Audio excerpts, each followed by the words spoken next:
Drage gledalke, dragi gledalci našega YouTube kanala Zgodovina slovenskega alpinizma oziroma drage poslušalke, dragi poslušalci našega podcasta Zgodovina slovenskega alpinizma, lepo pozdravljeni. Ponovno sem z vami Peter Mikša in tukaj je pred vami nova zgodba oziroma epizoda iz zgodb zgodovine slovenskega alpinizma. Kdo je naš današnji gost?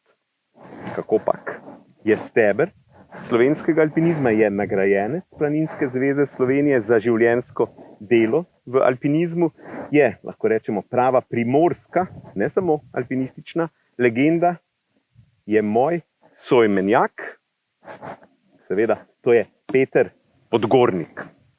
Poslušajmo njegovo kratko predstavitev. Leta 1958 rojeni Peter Podgornik zahaja v gore od leta 1975, ko je skupaj z bratoma Pavlom in Rudijem začel plezati v stenah na južnem robu Trnovske planote. Po začetnem tečaju pri alpinistični sekciji Planinskega društva Nova Gorica leta 1976 so sledili plezalni vzponi v domačih gorah in kmalu tudi izven naših meja. Poleg plezanja po evropskih gorah je bila njegova velika želja obiskati visoke stene Himalaje in drugih gorstev širom sveta. To se mu je prvič posrečilo leta 1981 v sklopu velike all-star, lahko rečemo, odprave v južno steno Lotseja. Leto kasneje je z primorskimi alpinisti obiskal južno steno Aconcagve in tam skupaj z bratom Pavlom pa z prijateljema Zlatkom Gantarjem in Ivanom Rejcem preplezal novo, morda v tistem času celo najtežjo tovrstno smer v Južni Ameriki. V Himalajo se je kot plezalec vrnil še dvakrat. Dvakrat je bil tudi na Grenlandiji, vmes je bil v Yosemitih, pa na slovenski odpravi v vzhodno steno Čerotoreje v Patagoniji. Nasplošno se je v Patagonijo vračal, lahko rečemo, največkrat. Pri tem pa ne smemo pozabiti na njegov prispevek v domačih stenah, predvsem na stene nad dolino Soče, naprimer na Beli Trak v Vršacu, eno prvih težkih lednih smeri pri nas, pa sivi ideal lepoticev za vse čase v južni steni Jerebice in tako naprej.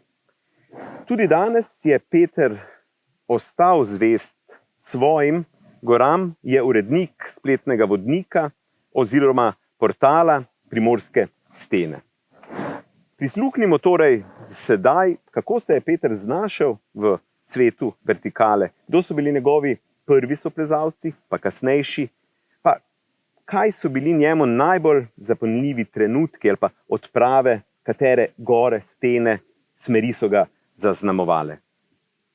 V vsem tem času je doživel tudi precej veselih, pa tudi žalostnih trenutkih. Tudi o tem v našem današnjem pogovoru. Peter, lepo pozdravljen. Vesel sem, ker si se odzval na moje povabilo. Vesel sem, ker si z nami v naših zgodbah iz zgodovine slovenskega alpinizma in da boš delil svoje zgodbe, svoje spomine, svoje življenje. Torej, začniva. Moje prvo klasično standardno vprašanje je, kdaj in kje si začel plezati, se ukvarjati z alpinizmom in v bistvu zakaj ter zakaj prav tam? Ja, jaz prihajam iz Vipavske doline, iz sred Vipavske doline. Tam smo bili rojeni v eni kmetijski, na eni kmetiji. Tam smo živeli in delali. In nad dolino, nad Vipavsko dolino smo videli tiste hribe, ala Kucelj in stene okrog njega in to nas je nekako potegnilo v te konce. Prišla so leta, ko sva z bratom hodila tudi malo z lovci, ker naša družina so bili vsi lovci in potem so želeli, da bi tudi midva bila, ampak naju je potegnila tista stranska pota. V bistvu smo bili 3 bratje in ena sestra in smo vsi skupaj malo zahajali v tiste konce. Zmeraj bolj smo imeli voljo, da bi kaj poplezali in leta 1975 smo šli po planinski poti po Sloveniji, smo jo prehodili približno polovico te transverzalne poti. in si pravili, kako ne bomo nikoli plezali, no, in čez zimo smo začeli plezati. Plezati smo začeli z doma napravljeno opremo, midva sva bila kovinarja, mislim, vsi trije bratje smo bili kovinarji in smo kovali kline pa uponke kladiva doma oziroma v fabrikah, kjer smo delali in tako začeli. No in v tistem času se je pa v Gorici ustvarila, v bistvu je že obstajala nekakšna zametek alpinistične sekcije, ki je bil večkrat že ustvarjen v bistvu, ampak takrat je začelo zares. Leta 76. januarja je bil prvi sestanek in takrat se nas je zbralo 40 slušateljev, ampak od tistih nas je ostalo malo. Ampak tisti, ki smo bili, smo začeli resno. Starejši plezalci, ki verjetno razen doktorja Andlovca niti nobeden ni bil alpinist uradno, so nam pomagali, imeli smo šolo, po regulah vse, pomagala je tudi sekcija Ljubljana Matica, Tonač je prišel večkrat pomagati in tako, in smo začeli se šolati. Midva s Pavletom, s bratom Dvojčkom, sva se pa šolala še na svojo roko v bistvu v tistih stenah in se malo švercala že mimo šole. No, z šolo smo bili tudi skupaj na Triglavu in na Jalovcu po zimi, v bistvu že pred začetkom šole, tako da smo tudi dobili stik s temi ljudmi. Midva sva bila sicer takrat v Ajdovščini pri planinskem društvu, ampak ko je bilo jasno, da bo v Gorici postala sekcija, sva se preselila na hitro v bistvu in tam smo začeli zares. Takrat tista generacija je bil Milan Velikonja, tale, ki sva ga prej srečala, pa Tamara Likar pokojna, in še en kup drugih, ki smo bili v bistvu tista prva generacija. Potem smo pa res začeli resno plezati in midva sva bila že konc drugega leta, sva delala izpit za alpinista, kmalu potem sva šla v vojsko. To je bilo vse, mislim, sva živela v vrtovinu, doma na kmetiji, tako da delala sva na Goriškem in potem sva v bistvu veliko mogla pomagati tudi doma. Ampak kljub temu smo vsa čas, ki je bil prost, skoristili za tiste stene pod Kucljem, Čavnem, tam, ki jih vidiš nad domačo, v bistvu nad domačijo gor, 1000 metrov više seveda. Tako da je bil odličen trening priti do tja. Tam smo imeli tudi šolo, pol plezalni vrtec in tam smo začeli. Potem smo pa šli, v bistvu, midva in Tamara smo šli z odseka na začetni tečaj v Vrata 76. Po tistem tečaju sem pa že šli sami večkrat v hribe, tudi v Triglavsko steno, pa na te strani, kjer smo bili vezani na vlak ali pa avtobus, ker mi avto takrat nismo imeli. Tako da smo plezali na gorenjski strani, v Tamarju, v Vratih. Potem pa počasi smo prišli na primorsko stran, Tolminsko oziroma Bovški del, Koritnica in tako naprej. Kakšna je bila tvoja predstava o alpinizmu, ko si v bistvu začel plezati, ko si prihajal v ta svet? Si bil pod vtisom kakšne odprave? Začel si, slišali smo leta 75, leto 75 je, lahko rečemo, en vrhuncev slovenskega alpinizma z odpravo na Makalu in uspešen, v bistvu prvi 8000-ak.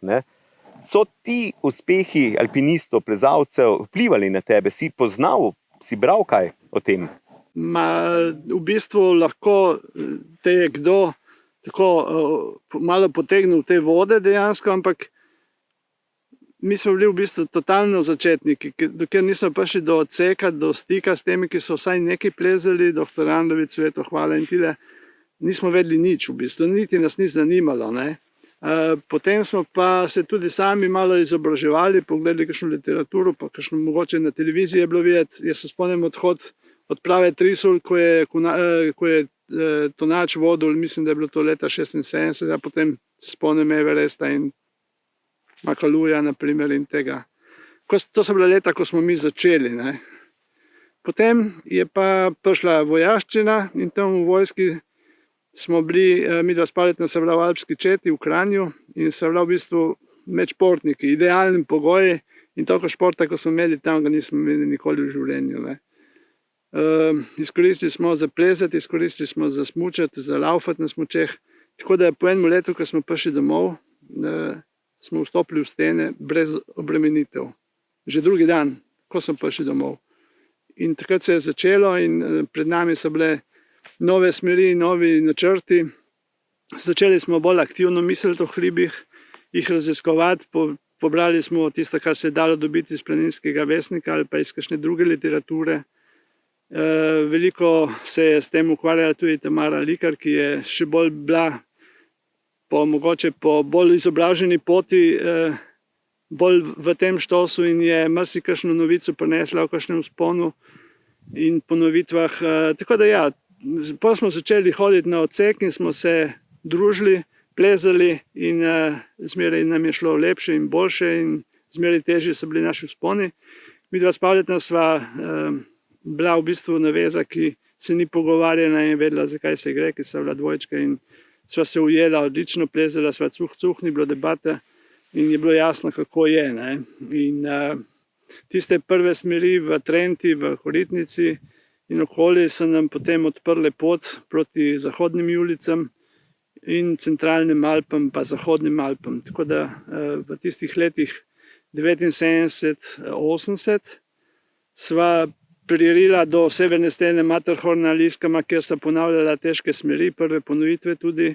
No, ponavljala sva Bonatijevo smer, naprimer v severni steni Matterhorna, kar je bilo takrat kar dobro dejanje. In vsi ti vzponi so nam nekako odprli pot v Himalajo. Ampak mi dva sva že toliko časa prej, leta 78, dobila v roke tole knjigo. To je knjiga Viharji na Aconcagui, katero sva dobesedno prežvečila in ta knjiga nam je odprla pot proti Južni Ameriki. Mi dva se s to Himalajo nisva obremenjevala, živela sva za Aconcagua, za prvenstveni vzpon v Aconcagui po južnem stebru. Tista Himalaja je prišla vmes, je priletela vmes in sva bila samo srečna, da sva bila izbrana. Bila sva ena mlajših članov odprave. No, jaz sem takrat na višini 7000 metrov mrznil, med plezanjem naprej. Pavle je pa bil z ostalimi člani vse do vršnega dela, v bistvu z Nejcem in z Andrejem Štremflem so plezali proti vrhu do višine nekje 8200-250 metrov in žal obrnili. Potem, hvala Bogu, sta Vanja in Franček splezala levo na greben. No, jaz sem takrat zelo močno mrznil, imel sem v bistvu vse prste omrznjene, vse in tudi amputiran potem. Ampak pred nami je bila v polnem teku odprava na Aconcagua in jaz sploh nisem razmišljal, da ne bi šel na Aconcagua. In dejansko 8 mesecev po amputiranih prstih smo vstopili v južno steno Aconcagua leta 82. Kakšno opremo pa si uporabljal? Si imel že plezalni pas, čelado od začetka? Plezalke, gojzarji, si imel začetno znanje? Plezalke sem obul. Potem, ko smo prišli z vojske, zbrali kakšnega 80. leta. Tam smo lezli, v bistvu smo lezli z gojzarji vse. Lezli smo pa tudi s copati, Adidas, bele copate, ki mislim, da so bile, se spomnim, ga imam na jeziku ime, ko sem bila v Paklenici leta 79, ja, z avtobusom smo šli, tako kot smo šli v Chamonix ali pa v Aostu in posod z avtobusom ali pa z vlakom smo šla tudi v Paklenico, no in tam sva imela tiste bele copate, Adidas in sem jo lezla od Mosoraške potem naprej do Albatrosa, rečemo, ne. Takrat druga ponovitev Albatrosa leta 79, ki je bila še prav frišna smer, ne. Ja, gojzarji so bili v bistvu za zimski del plezanja, ne. Potem je pa prišla ena kombinacija, plezalk nismo imeli. Potem je prišla ena kombinacija v bistvu enih podobnih čevljev, ko so to, taki lahki hojzerji iz lahkega materijala in s tistim se je ogromno plezalo. Tako da šestice plus smo s tistim lezli normalno, naprimer, ne. Potem v bistvu jaz mislim, da po Aconcagui oziroma lih malo prej, po Aconcagui so mi prišli pa šele plezalki na noge, ne. Plezalke Sportiva oziroma Boreal je obstajal takrat, Boreal pa Scarpa, Skarpa pa Azola, naprimer, ne. Jaz se spomnim, smo imeli Skarpo, ja. Tisti plezalnik je imel v bistvu, spredaj je bil gladek, zadaj je imel podplat še profil, ne. Tako da je bilo za lažje za sestope s hribov, ne. Kdo so bili tvoji najpogostejši soplezalci? S kom si najrajši plezal? Verjetno so se od začetka do na nek način drugih obdobij tvojega plezalnega življenja spreminjali ali ne? Ja, brat Pavle. Ja, lahko bi rekel, da je bila plezalska klapa, samo midva sva bila naveza, ki za tiste spone nove in vse sva lezla skupaj, ne, v glavnem skupaj. Potem takrat, ko sem jaz to mrznil, ker sem bil malo out, sem plezal tudi z Miljanom, pa še s kakšnim drugim velikonjem, z Rejcem, pa z Markičem, pa naprimer s kakšnim drugim, ampak v glavnem sva bila pa s Pavletom skupaj. No, Pavle je takrat lezel več s Tamaro Likar in sta lezla tudi lepe smeri v hribih, tudi prvenstvene, tudi čez mejo v skupini Montaža in spoznal sem pa en kup plezalcev, s katerimi smo se potem navezali, ker takrat je bil čas, ko so zacveteli ti odseki na Primorskem, ne. In plezalcev je bilo dobrih v Ajdovščini, v Vipavi, v tej dolini, pa po Soški dolini gor, da ne govorimo, ne. Rejc Ivan, naprimer, on je bil, ko smo začeli plezati, takrat je bil pri nas, ker je hodil v Gorici v šolo, pa Jože Zavč, zdaj sem pozabil priimek. No, v glavnem, to so bili plezalci takrat. Potem, ko smo pa začeli živeti za to odpravo, ker midva sva 2 leti sem sanjala in potem, ko sva prišla domov in se stvar v bistvu realizirala, smo se prvič dobili, takrat smo se še dobili z pokojnim Sandijem Blažina, sva ga midva prosila, če bi bil, ki je bil zelo dober plezalec in odličen organizator in vodja, ampak ko je videl, kaj imamo v načrtu, mogoče ne, da se je ustrašil, ampak se je lepo umaknil, zato ker ni hotel imeti takih problemov, verjetno, kot jih je imel na zadnji odpravi v Ande, ko je imel padec soplezalcev in je mogel ljudi spravljati domov v vrečah, ne, dejansko. Tako da midva v bistvu sva želela ta južni vzpon, južni steber Aconcagua in bi šla tudi sama, ne. No, in takrat se je potem nekako v tem času tega razvoja primorskih odsekov zbrala ena druščina in smo se pač dobili na prvih sestankih, potem smo nekako uskladili, kaj in kako.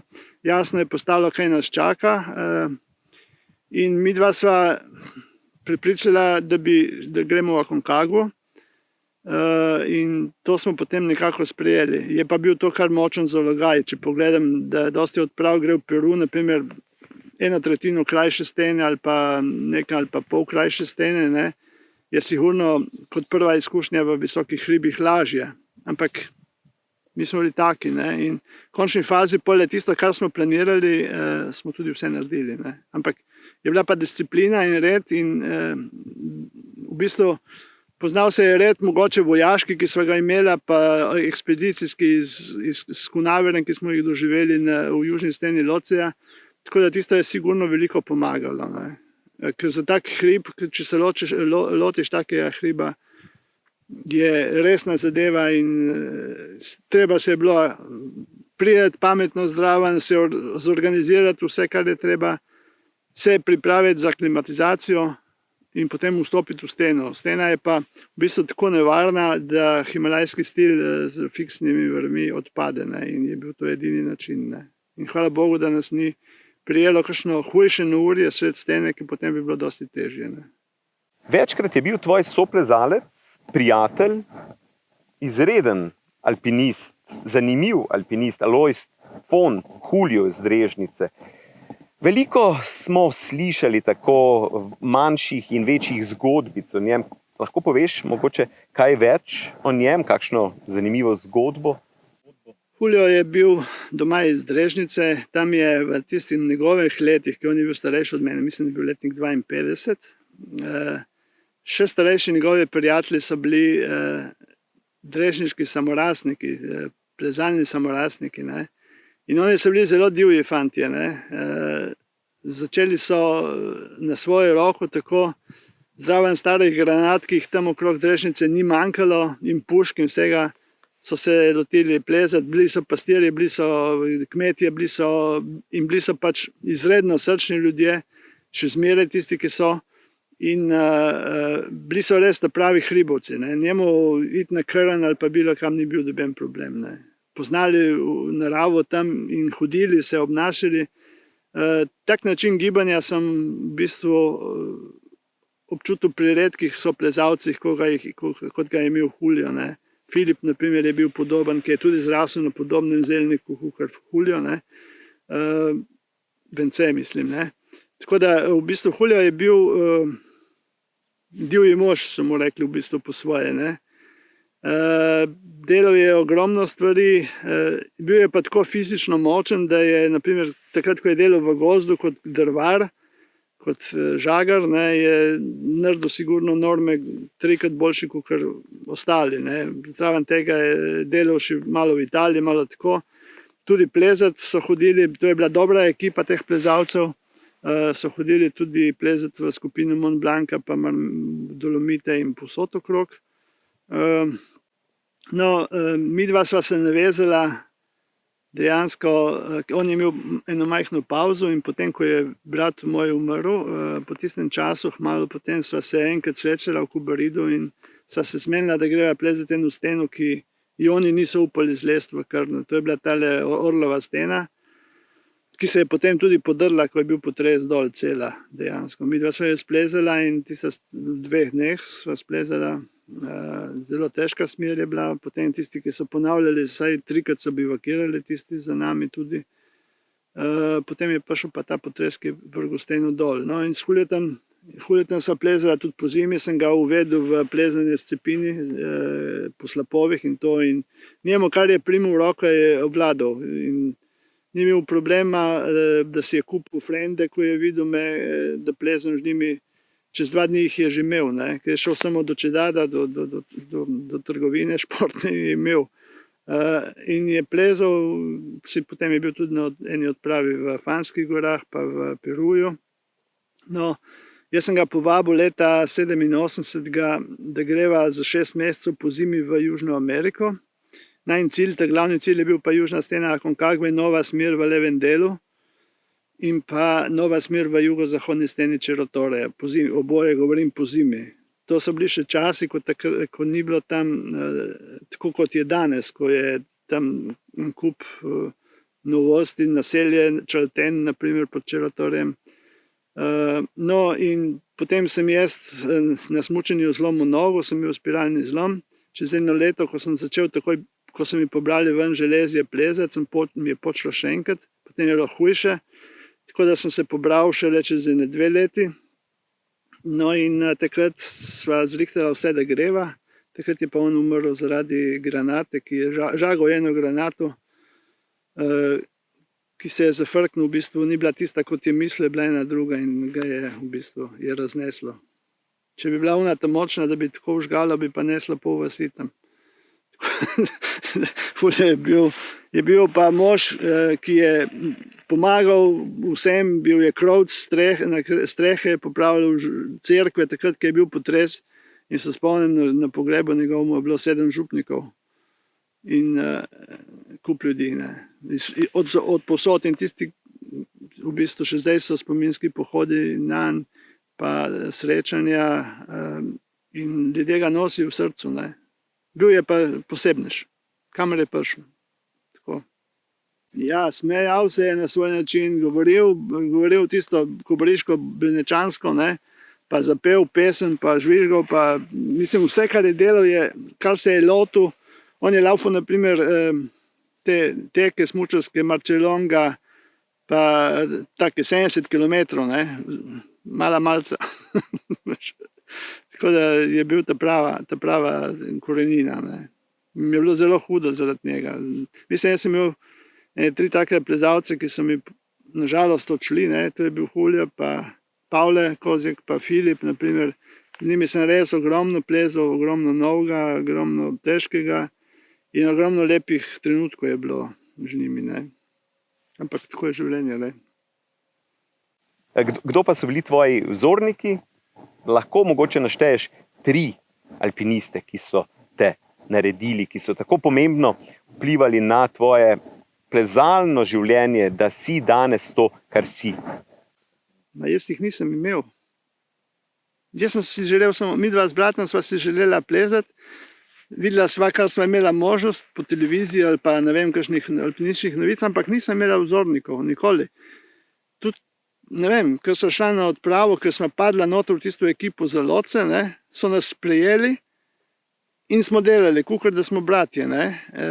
Sploh ni bil problem. Mislim, da je bil bolj problem mogoče med kakšnimi odsekmi, ki so se ribali malo lokalno, tako med sabo, ampak midva sva, nam so še rekli, javna 2 iz cona B, cona A, takrat so se hecali z nami, ampak prinesla sva jim pa tako robe z te cone gor, da so bili lahko vsi veseli, kar so dobili ruksake, pa cepine, pa to.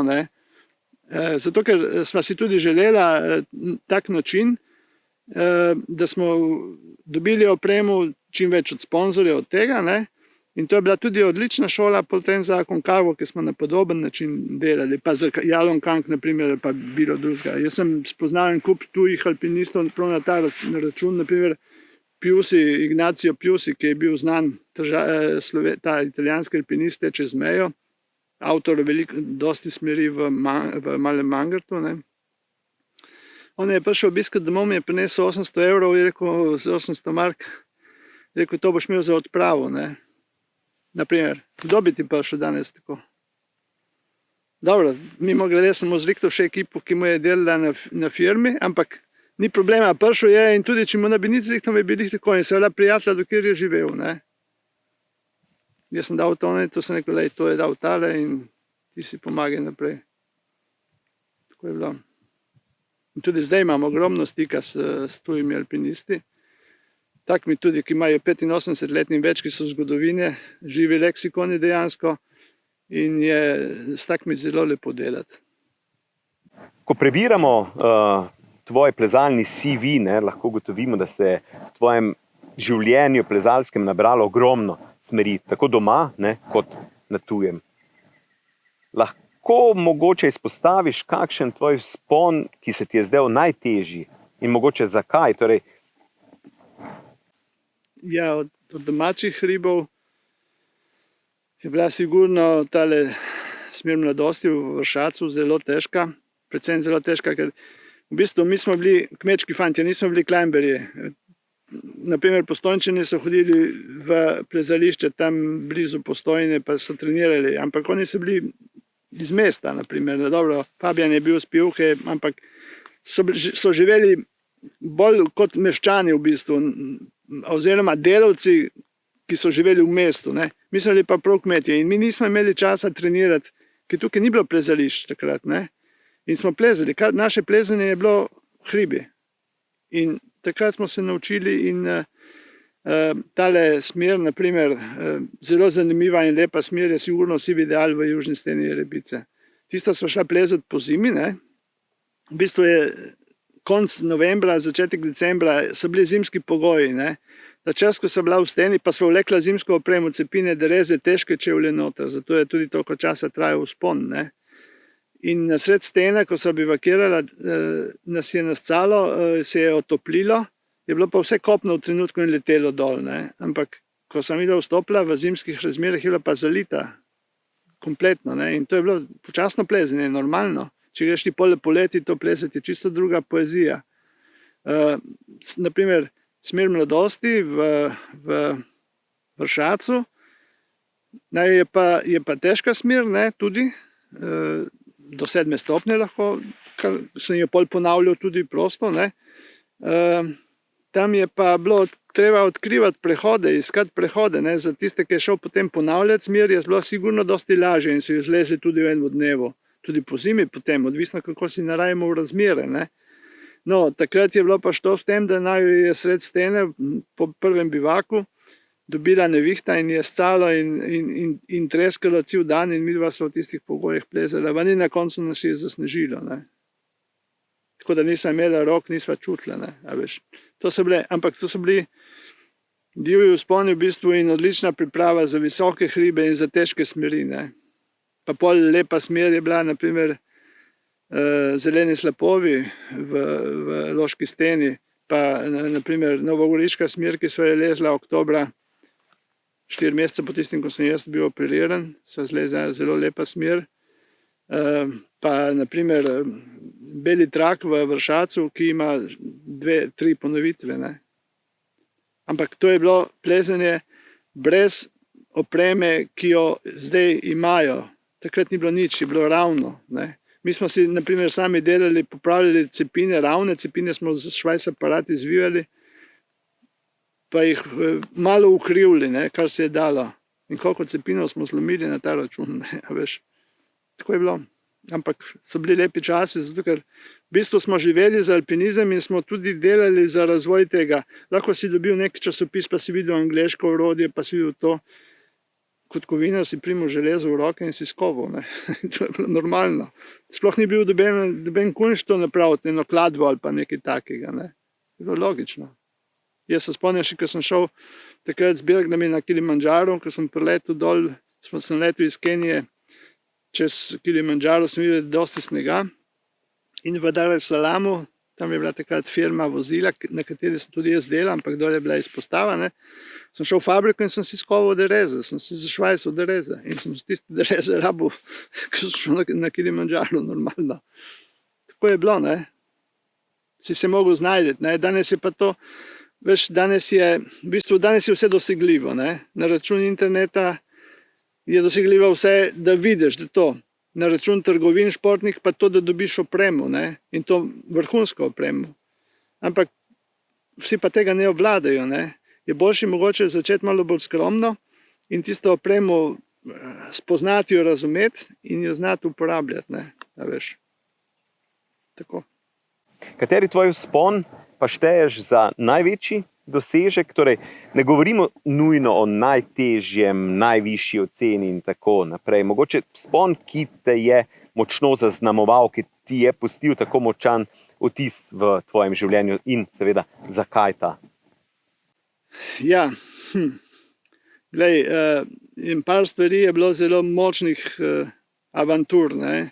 Sigurno je bila ta Aconcagua, južna stena, ki je zahtevala izredne napore pač v samem čakalnem obdobju, v pripravljalnem obdobju, potem v samem vzponu, da ne govorimo. Ne.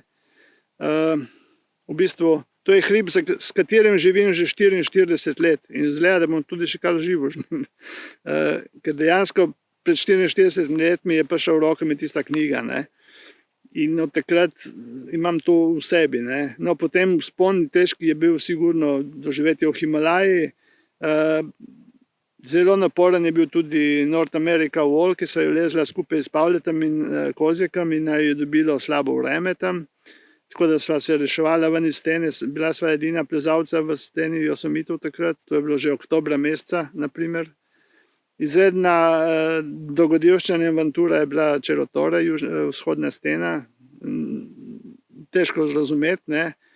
Ampak, če ne bi zdržala po tisti luknji, katero sva 14 dni odkopavala, ne bi bili mi na vrhu niti slučajno. Ne. Ker ko smo zapustili luknjo, votlino pod steno, ne, votlina je boljši izraz tam, kjer smo živeli, v bistvu votlina v strmini, ne, da se je stalno premikalo, dogajalo, pokalo, ne, in je ratala razpoka vmes po noči, pa mislim, dogodivščine, potem, ker 14 dni snežilo, naj je zasulo. Ampak to je zgodba za film. Vse je film. No. Zdi se mi, lahko pa seveda me popraviš, da je bil tvoj glavni cilj bolj Patagonija, oziroma lahko rečemo sploh bolj monolitne stene, torej patagonske, tudi Yosemite v Ameriki, kot Himalaja. Je to res? In če ja, zakaj? Ne, tudi zimske sem jaz po tistem, ko sem omrznil v južni steni Loceja, ne, sem potem omrznil na račun tistega, ker smo šli hitro tudi par mesecev kasneje v Aconcagua, sem še enkrat omrznil v vršnem delu, so me spet rezali. In potem, ko sem bil na Jalonkangu, ko sem s Filipom in Johanom, ko smo šli proti vrhu, takrat, ko se je potem ponesrečil Brigant, ko je Tomo sam sestopil, sem pa še skoraj do 8000 metrov. Tam, no, enkrat pred njimi sem Filipa varoval, ko je zlezel tisti izhod iz tiste mišnice ven v vršni plato. In tam me je zelo, zelo zeblo. Sem rekel, ne vem, če se splače omrzniti na tak način. In če bi ustrajal, da bi hodil stalno v Himalajo, mislim, da bi imel zelo slabe posledice in ne bi plezal več verjetno. Ne. Zato, kljub temu pa danes še zmeraj plezem. Pač vse sem se navadil, ampak da zmrzuješ na vsaki odpravi, da te režijo, kam te pripelje. Ne. Mislim, nekje moraš odrezati. Ne.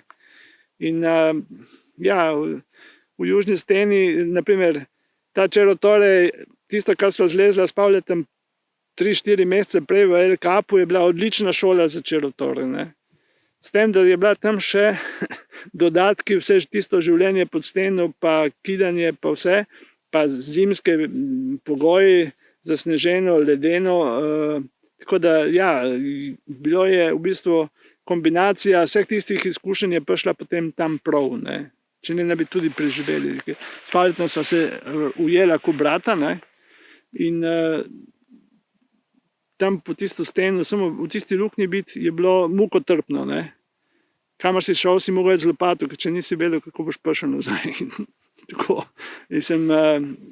Tisto je bila res posebna zgodba in potem, ko smo šli v steno, koliko vrvi je bilo noter, ki so bile natrgane in vse.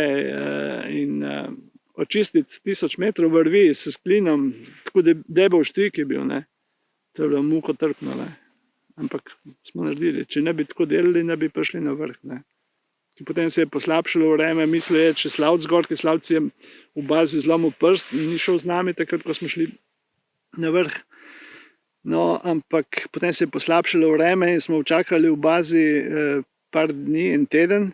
In ko smo šli gor, da dobimo opremo, ni bilo nič več. Niti slučajno, niti s sondami. Jaz sem imel ene sonde, ene posebne palce, ki so bile sonde tudi. Ne. Ampak enkrat sem to rešil na začetku, pred Božičem, ampak potem, po vsem tistem, kar je bilo snega, ni bilo več šanse. In smo mogli pustiti vse tam. Mislim, smo kopali, ampak ni bilo. Imaš kakšno goro, steno, linijo, ki je nisi opravil, se je nisi lotil, pa si dan danes želiš, da bi na tvojem seznamu listu bila dodana? Ne vem, v glavnem, ja, lahko rečem, takrat zimska Patagonija in Andi, ne, v bistvu, tista smer, kamor sta vstopila potem Tomaž Humar in Koželj, tisto v bistvu je bila tista smer, ki sem jaz planiral po zimi. Ne. Levo od te naše smeri, še en steber, ki je še zdaj kliče. Ne. Ker ona dva sta potem vstopila in zavila desno, izognila sta se stebru. Po moje sta dobila še večje težave, mogoče tudi. Ne. Ampak tako sta se odločila.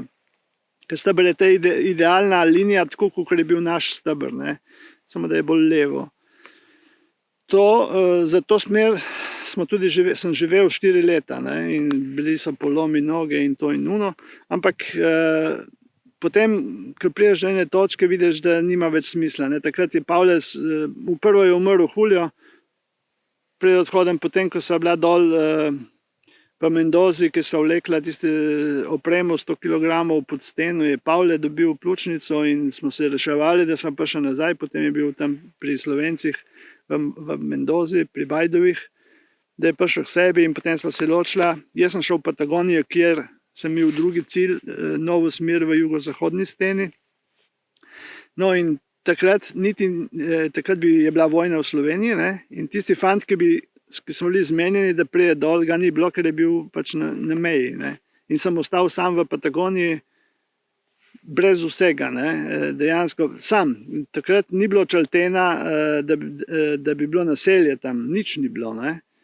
In jaz sem prišel tja, sem dobil z Rio Gallegosa pri prijateljih, ki smo bili vedno pri njih, pri Bronzoviču. Sem šel naprej z avtobusom, potem sem dobil enega, da mi je peljal z avtom do tam, kjer je zdaj Čalten, ne, vas. In od tam sem si nosil opremo sam pod steno. In potem jaz sam nisem mogel vstopiti v Čerotore. Ne. Vstopil sem pa levo Pačero Adelo in splezal v smer 1100 metrov dolgo v alpskem, mislim, v normalnem stilu. 38 ur sem bil na nogah. Ne. Izreden nevaren pristop do podstene po ledeniku, potem plezanje in sestop. Sestop je bila avantura posebne sorte in mogoče je bila ta najbolj blizu konca. Ne.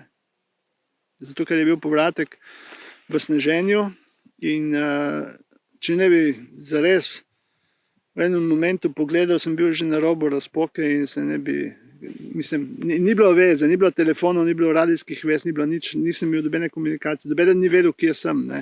To je bila v bistvu tako psihično verjetno najbolj zahtevna avantura. Tudi fizično v bistvu ti pobere, ker si sam za vse, nosiš vse. Ampak lej, bil je cilj in sem za njega živel. In potem čez eno leto sem bil spet dol skupaj s tistim, ki bi mogel biti tisto leto z mano, tudi po zimi, ne, za novo smer v Čerotorijo in sva tudi vstopila, ampak že iz prvega cuga nas je hotelo odnesti ven, tako da sva se rajši sama umaknila. Tudi Italijani so bili tam, Casimiro Ferrari s svojo ekipo z istim načrtom in smo šli vsi domov, ne, ker po tokem času je bilo jasno, da ne bo nič. Ne. No in 2 leti potem sta tisto zlezla Francoza do polovice in dobila tudi veliko priznanje za tisti vzpon. Ne. To je levo od tistih smeri, ki jih lezel Jeglič pa Karo in tisto, ne. Tisti let gor. Ne. No, jaz sem imel v planu direktno na vrh, desno od Ferrarijeve smeri. Tista dva, ki sta zlezla spodnji del, sta prišla do sredine stene, do enega sedla in se tam vrnila nazaj. Potem šele dosti let kasneje so Američani zlezli do vrha in to je bila tista linija meni idealna, ki vem, da je šla, ne, ampak jo nosim v sebi. Ne. Tako kot nosim v sebi tudi Fortaleso, na primer, ne, ki je Ravkar me je poklical, če bi šel z njim. Meni je pašalo iti in sem si želel plezati dol, tudi na čilenski strani. In cilj je bil res izreden, ne, južna stena, tale stena Fortalese, ki je bila dobesedno nedolžna še stena kot stena. Ne. Bilo je po levi in desni strani mogoče kaj splezenega. Ne. In ko mi je Matjaž dal tisto sliko, sem točno vedel, kje bova plezala in tam se je tudi potem splezala smer. In zdaj sem čital v Planinskem vestniku, koliko odprav je tam obrnilo, ne, tudi Bridwell, na primer, pa drugi, ki so bili. Tista stena je tudi zahtevna in mene je izdalo zdravje 4. dan v steni in sem se mogel vrniti. Pustila sva opremo za $2500 in hrano v steni in se umaknila. Jaz sem šel v bolnico v Valdoltru in so me blokirali, mislim, dajali blokade, ampak nisem hotel iti na operacijo. Išijas me je tako, zvilo me je dobesedno. Takrat sem delal v avtošoli in si mogoče tista drža in vse skupaj je še poslabšalo stvari. Ampak potem me je en kiropraktik v 15 minutah zrihtal in sem zaživel spet na novo naprej in plezal naprej. Zdaj sledi vprašanje, ki je na nek način neločljivo s tabo, tako kot v bistvu si ti neločljiv z zgodbo tvojega brata, dvojčka Pavla, Peter in Paul. Kako si se soočal s smrtjo, torej smrtjo, ki je, lahko rečemo, neizbežna spremljevalka plezalcev, alpinistov? Bratova nesreča je zate morala biti precej travmatična izkušnja. Ja. Jaz sem takrat, smo šli skupaj od doma plezati v hribe, pač v skupino Mangarta, ne. On je plezal s Tamaro Likar, jaz sem plezal s Pavlo Kurinčič, midva sva šla v Vevnico, sva delala prvo ponovitev ene smeri od Pjusja, oziroma eno drugo. No in ko sva prišla nazaj, sva jih šlišala v steni, visoko gor, nekje na sred stene. Sem kot dobro, bojo bivakirali pač normalno, ne. In sva midva čakala dolih. Drugi dan je bilo pa deževje non-stop je začelo že po noči, ne. In potem na koncu še zasnežilo. In v tistih pogojih sta se ona dva iz tiste smeri, kjer sta zavila, umaknila in se reševala po drugi liniji. In tik pod robom, tam, kjer prije polica, ki greš ven, Pavle je bil že gor na robu, v bistvu na polici, se je vrnil nazaj, sta pač še enkrat bivakirala in zaspala. En zraven drugega, pač od izčrpanosti, mraza in vsega skupaj, ne. zaspala sta pač na štrikih, na bivaku, ni nobeden padel. Kljub temu, da je deževalo, da jih je zasnežilo in vse. Jaz sem ga slišal še zvečer na nedeljo, sem ga še slišal in ponedeljek zjutraj ni bilo več glasov, in potem je stekla akcija. In potem sem bil tudi zdraven, ki smo ga vlekli iz stene in vse, veš, da mislim, ki smo jih obeh vlekli iz stene.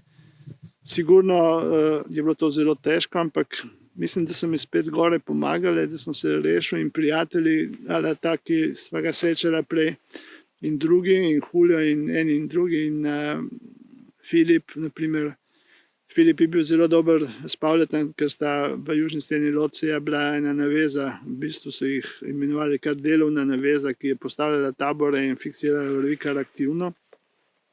Tako da s Filipom smo tudi 27 let z drugoma imeli tabore pod Mangartom, v spomin na Pavleta in Tamaro. To so bili ljudje, s katerimi si se lahko navezal brez kakšnih tistih zadržkov. Si vedel, da mu zaupaš lahko.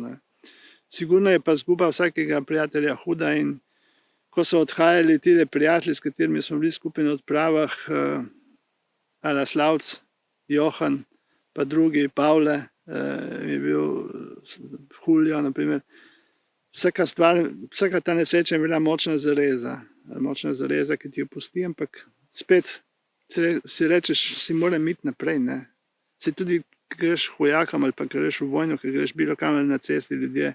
Nažalost je pač tako življenje, ampak vsi smo v tej igri. Je pa res, večji, ko so vzponi, težji, ko so vzponi. In normalno, če si plezalec, ki težiš za tem, so ti vzponi zmeraj težji, običajno. Večja je možnost, da se kaj zgodi. Ampak že zmeraj greš s tisto voljo in energijo, da boš speljal. In ne smeš kapitulirati, moraš harati treba.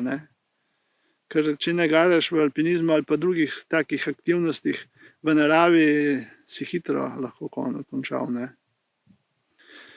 To je v bistvu en kup stvari, ki so povezane. Bil sem tudi zdraven, ker so ljudje umirali v hribih ali pa tukaj padalci, ki sem jih ogromno reševal. Ni lahko, ampak moraš vzeti to v zakup. Če tako živiš, boljše se temu privadiš in da to sprejmeš, ker če je tak način življenja, je treba peljati naprej. Skočimo zdaj ali pa pridimo zdaj na nek način sodobno obdobje tvojega življenja, tvojega plezalnega življenja. Si zelo aktiven kronist slovenskega alpinizma, predvsem primorskega. Si urednik spletnega vodnika Primorske stene.com, kjer lahko brezplačno na voljo vserej dobijo plezalci ažurne podatke in fotografije za predel gora na Primorskem. Kako si prišel na idejo narediti tovrstno bazo, tovrstni spletni vodnik? Glej, če ti povem prav od začetka, že ko smo mi začeli plezati, smo pomagali za tiste skromne vodnike, ki so bili, ki jih je delal Kozorog, pa Škamperle, pa to so bili par listov vodniki, no in Slavc, naprimer Trenta, pa to. Zmeraj sem pomagal zdraven. Potem sem delal prvi Mangart, drugi Mangart skupaj z Miheličem pa Filipom, normalno v navezi. In tretji Mangart, ko smo začeli delati vodnike za Mangart, naprimer v papirnati obliki govorim, so bile 40 smeri, potem jih je bilo 60, na koncu jih je bilo 140. Koliko smo splezali v tistih koncah in spoznali. No, ta zadnji vodnik sem naredil v sklopu z Siddharto, tudi dvojezičen. In takrat sem v bistvu začel delati z računalnikom. Prej ga sploh nisem hotel imeti. In ko sem to začel delati, sem spoznal, da se mi pojavlja neko novo orodje, ki mi daje možnosti.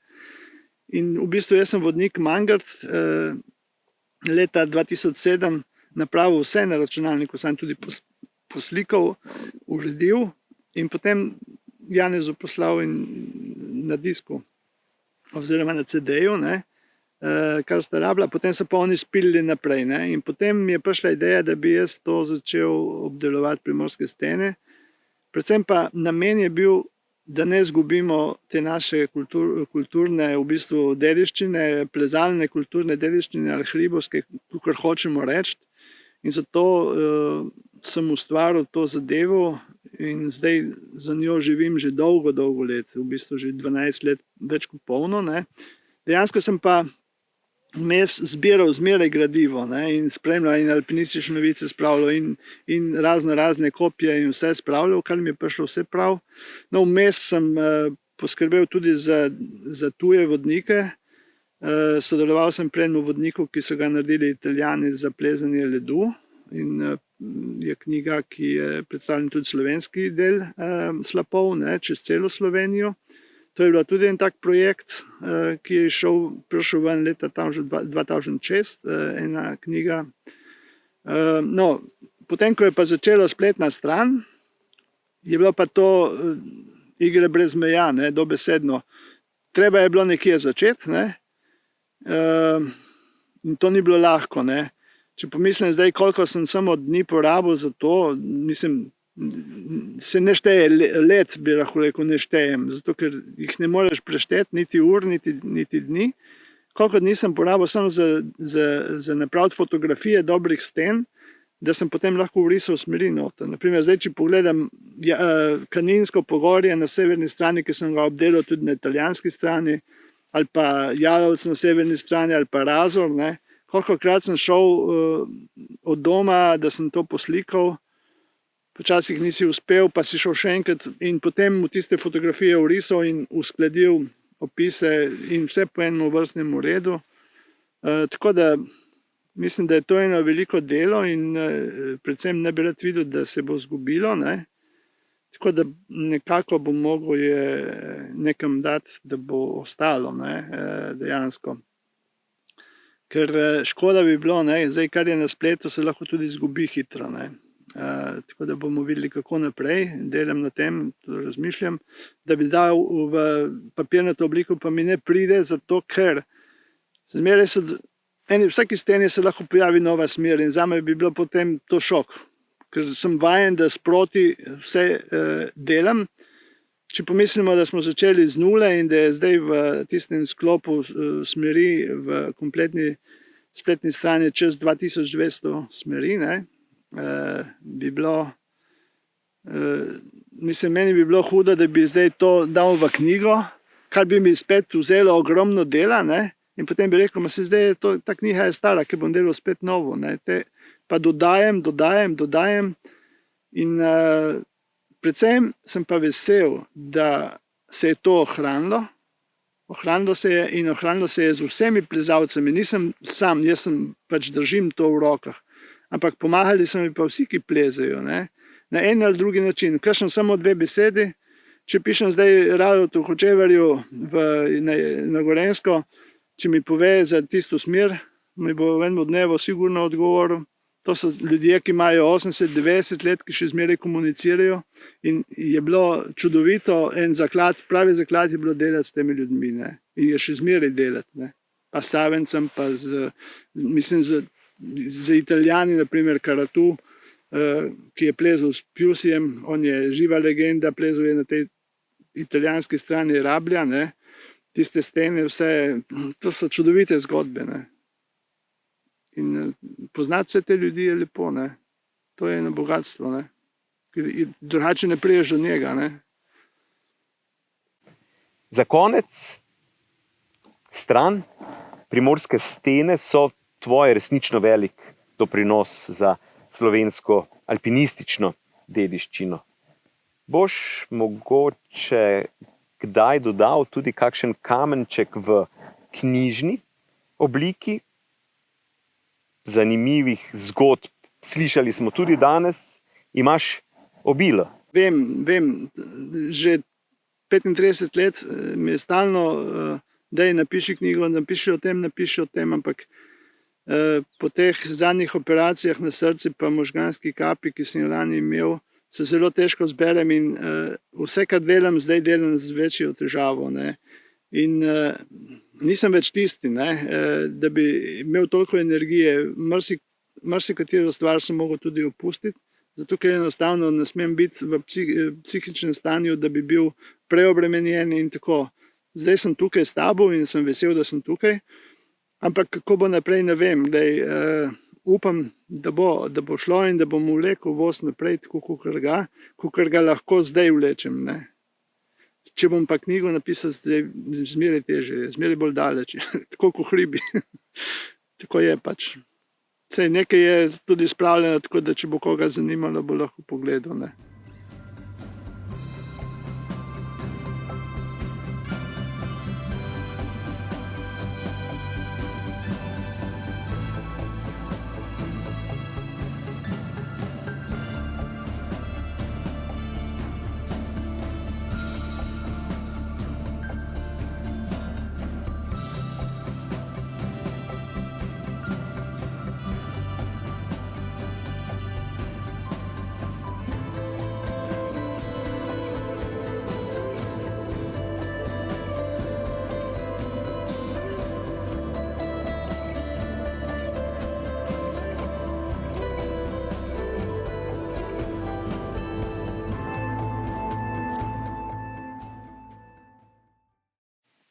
Tako, prišli smo do konca današnjega pogovora. Drage gledalke, dragi gledalci, drage poslušalke, dragi poslušalci, dragi Peter, kaj naj rečem? Hvala v mojem imenu, v imenu vseh nas, ker si delil z nami zgodbe tvojega plezalnega življenja, tvojega življenja. Drage gledalke, dragi gledalci, drage poslušalke, poslušalci, vam pa seveda hvala za pozornost in se slišimo oziroma vidimo kmalu. Srečno!